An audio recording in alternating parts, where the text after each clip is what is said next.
आज मैं एक पिता की हार्ट टचिंग स्टोरी आप लोगों से शेयर करूंगा। ये दिल को छू जाने वाली स्टोरी एक पिता के जज्बातों की कहानी है। इस कहानी से आप लोगों को बहुत कुछ सीखने को मिलेगा। इस कहानी को लिखने का मेरा एक ही मतलब था कि मैं पिता की भावनाओं को आप लोगों के साथ बहुत ही सुंदर स्टोरी में पिरोकर आप लोगों से शेयर करूं। तो सब्सक्राइब कर लीजिए हमारे चैनल को, ताकि नए आए वीडियो की नोटिफिकेशन सबसे पहले आप तक पहुंचेगी। आपने मां के बारे में तो बहुत सुना होगा, बहुत जगह पढ़ा भी होगा।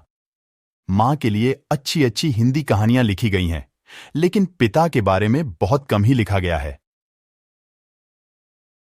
तो दोस्तों, यह हार्ट टचिंग स्टोरी उन फादर्स को समर्पित है जो अपने परिवार के लिए जी जान से काम करते हैं, खुद की इच्छाओं को मारकर अपने बच्चों के सपनों को पूरा करते हैं।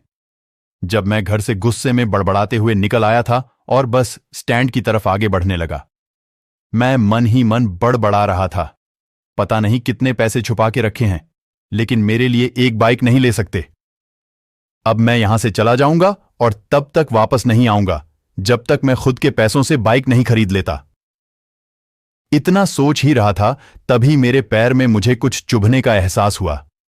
नीचे देखा तो समझ आया कि जल्दबाजी में पापा के जूते पहन आया हूं। उन जूतों में कील उभरी हुई थी, जो मेरे पैर में बार बार घाव किए जा रही थीं। लेकिन उस समय गुस्सा अधिक था, तो मैं बड़बड़ाते हुए आगे बढ़ गया। एकाएक मुझे याद आया कि मैं पापा का पर्स भी साथ ले आया हूं। मेरे खुराफाती दिमाग में एक ख्याल आया, क्यों ना आज पापा का पर्स चेक किया जाए, जिसे आज तक उन्होंने किसी को हाथ तक नहीं लगाने दिया था। पता नहीं कौन सा खजाना छुपा है इस पर्स में, जो किसी को हाथ नहीं लगाने देते थे। जब मैंने पापा का वह पुराना पर्स खोलकर देखा तो उसमें पैसे तो नहीं मिले, लेकिन पैसों की जगह पर एक डायरी रखी हुई थी। तब मैंने सोचा, ओह, तो यहां खजाना छुपा रखा है। मैं समझ रहा था कि यहां पापा ने लिखा होगा कि किससे कितने पैसे लेने हैं और किसको कितने पैसे दिए हैं। लेकिन मैं गलत था। जब मैंने उस छोटी सी डायरी का पहला पेज खोलकर देखा तो वहां पर जो लिखा था वह थोड़ा सीरियस कर देने वाला था। डायरी में जो लिखा था उसे पढ़ने के बाद मेरे चेहरे पर जो एक्सप्रेशन थे वह गायब हो चुके थे, क्योंकि डायरी में वैसा कुछ नहीं था जैसा मैं सोच रहा था। वहां पर उन पैसों का हिसाब लिखा हुआ था जो अलग अलग कामों के लिए अलग अलग लोगों से उधार लिए गए थे। उस लिस्ट में कंप्यूटर के नाम पर भी पैसे लिए गए थे। कुछ यूं लिखा था, 50,000 बेटे के कंप्यूटर के लिए। यह वही कंप्यूटर था जिसे मैं आज तक यूज कर रहा हूं, लेकिन मुझे यह पता नहीं था उस कंप्यूटर को खरीदने के लिए पैसे कहां से आए थे। लेकिन आज पता चल रहा था।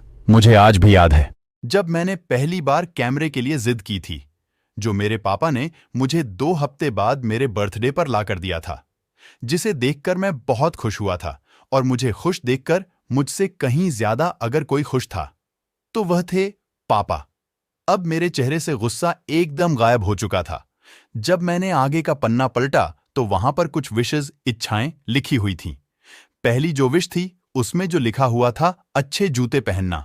यह बात मेरी कुछ समझ नहीं आई। तभी मेरा पांव अचानक सड़क पर भरे हुए पानी पर जा पड़ा और तभी मेरे पांव में कुछ गीलीपन होने का एहसास हुआ। जब मैंने जूता उतार कर देखा तो उसका तला टूटा हुआ था।